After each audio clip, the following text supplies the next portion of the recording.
Peter met with Bears GM Ryan Poles last Saturday at the Scouting Combine. There was extensive commentary in Peter's latest Football Morning in America, but the bottom line is this. It's now become a given that the Bears are going to trade out of the top spot. There was some mystery entering the Combine. There is none now.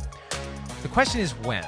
I'm fascinated by the when, Peter, the right time to make the move. And he's suggested they could do it now. They could do it when they're on the clock. I think they could make multiple moves. I think they could go 1 to 2, 2 to 4, 4 to 7, still get a great player, and keep piling up picks as they drop farther and farther down for each additional team to come up and get a quarterback. What's your sense as to the when they're going to pull this deal off?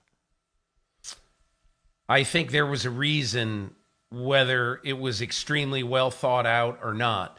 There was a reason that Ryan Poles told me flat out, I have one offer right now that is, an exchange of first-round picks plus a team's 24 and 25 first-round pick, okay, which is not outlandish at all. A lot of people cherry-picked that out of my column and said, oh, no way, you can't do that, blah, blah, blah.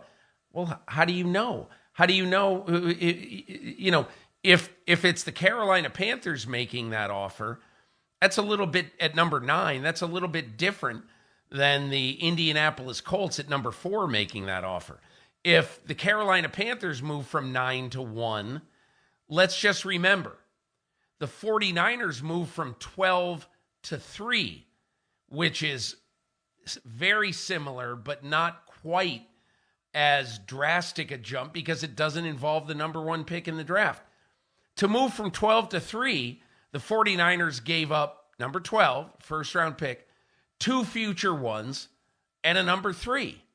So why in the world would it be outlandish for Ryan Poles to say that he's got an offer right now on the table already of the 24 and 25 number 1? That's the first thing I would say. But the second thing I would say, Mike, what is even better, and I didn't write about this, but it's true. What is even better for Ryan Poles right now is that there is not just one player who teams will consider for the first pick in the draft. There are some teams, I'm sure, that aren't going to want to pick a 5'10 quarterback, number 1.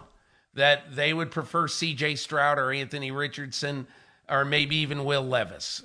Maybe not at number 1, but they would prefer them to a 5'10 quarterback. And there are some teams who are going to listen to Bill O'Brien, who will tell them if they ask, the height is absolutely a non-factor. We never considered it when we were doing game plans.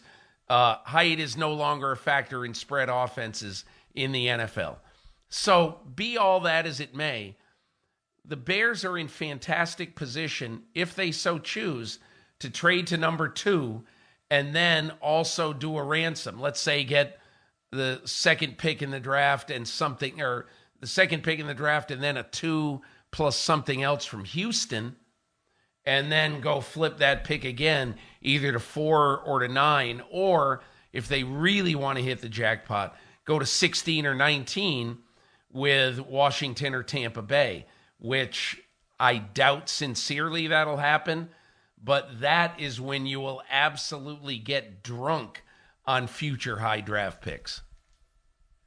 The most important thing to remember, too, when you consider this dynamic of trading up and what it takes to trade up, the aftermath of taking that quarterback at the higher spot as the number 1 overall pick. Look at Trey Lance, all the extra pressure on him, not just being the 3rd overall pick, but everything they gave up to go get him. I think that's part of what these teams need to take into account when they consider moving up in a year where there are plenty of different options at quarterback. And most of the teams in the top 10 have a feeling that when we get through free agency, they're still going to be very much in need of a quarterback when the draft rolls around. Hi, it's Mike Florio. Thanks for watching PFT on YouTube. Hit subscribe for the latest news and analysis from Pro Football Talk.